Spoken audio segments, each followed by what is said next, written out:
দেশের জনগণ সরাসরি নিজেদের পছন্দের প্রার্থীকে ভোট দিয়ে একটি জবাবদিহিমূলক সরকার প্রতিষ্ঠিত করতে প্রস্তুত। কিন্তু অন্তর্বর্তীকালীন সরকার মনে হয় জনগণের আকাঙ্ক্ষা উপলব্ধি করতে ব্যর্থ হচ্ছে।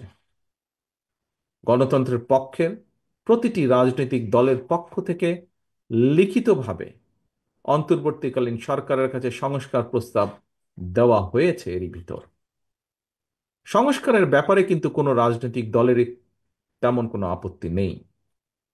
তবে সংস্কার নিয়ে সরকারের অযথা সময় ক্ষেপণে আপত্তি অবশ্যই রয়েছে, শুধু রাজনৈতিক দলের নয়, রাজনৈতিক দলগুলোর বাইরেও পত্র পত্রিকার মাধ্যমে আমরা দেখেছি বিভিন্ন সংগঠনও এ ব্যাপারে তাদের আপত্তির কথা জানিয়েছে, এ ব্যাপারে তাদের কনসার্নের কথা জানিয়েছে।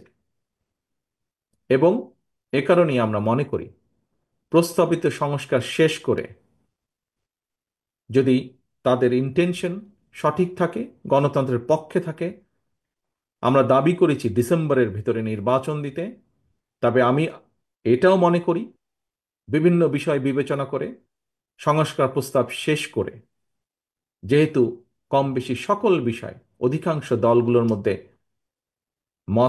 একমত রয়েছে, ডিসেম্বরের আগেও নির্বাচন করা সম্ভব। আমি অন্তর্বর্তীকালীন সরকারের কাছে আবারও আহ্বান জানাই, জনগণের আকাঙ্ক্ষাকে ধারণ করুন, অবিলম্বে ডিসেম্বরের মধ্যেই সুনির্দিষ্ট দিনক্ষণ দিয়ে জাতীয় নির্বাচনের তারিখ ঘোষণা করুন।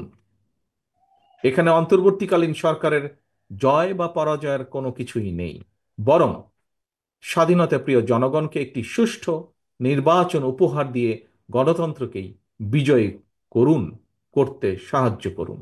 পরিশেষে আজকে এখানে উপস্থিত বিএনপির নেতা কর্মী সহ আপনারা যারা উপস্থিত আছেন, আপনাদেরকে এবং আপনাদের মাধ্যমে বিভিন্নভাবে বিএনপির সর্বস্তরের নেতৃত্বের প্রতি দৃষ্টি আকর্ষণ করে বলতে চাই, স্বাধীনতার ঘোষক শহীদ জিয়ার রাষ্ট্রচিন্তা থেকে প্রতিটি রাজনৈতিক নেতৃত্বের জন্য একটি বার্তা আছে। কি সেই বার্তা? বার্তাটি হলো, রাষ্ট্র পরিচালনায় সফল হতে হলে জনগণের আকাঙ্ক্ষাকে ধারণ করতে হবে, দেশ এবং জনগণের স্বার্থকেই সবার আগে বিবেচনায় আনতে হবে, বিবেচনা করতে হবে। সুতরাং স্বাধীনতার ঘোষকের আদর্শ বাস্তবায়ন করতে চাইলে শহীদ জিয়ার প্রতি সৈনিক, দেশনেত্রী খালেদা জিয়ার প্রতিটি কর্মীর প্রতি আমার আহ্বান, আপনারা জনগণের সঙ্গে থাকুন, জনগণকে অবশ্যই সঙ্গে রাখুন।